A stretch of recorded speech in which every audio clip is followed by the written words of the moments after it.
Hello guys, आज माझी mummy ना भेंडी फ्राय करायचं ठरवत होती.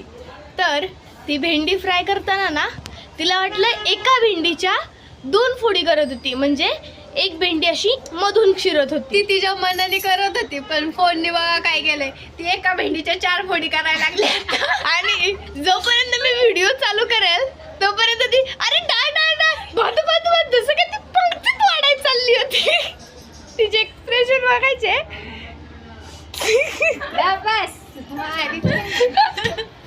ही माझी मम्मी अशी ती मोबाईल मधून भेंडी फ्राय कसं करायचं हे तर शिकली नाही, पण एका भेंडीच्या ती 2 फोडी करत होती. ती मोबाईल मध्ये बघून 4 फोडी करण्याची शिकली आहे. इतकं माझी मम्मी टॅलेंटेड आहे. येत नाही हिला पण करायला अजून. ते माझी मम्मी शिकली आणि नंतर डाळ डाळ भात भात जसं पंक्तीत वाढत चालली.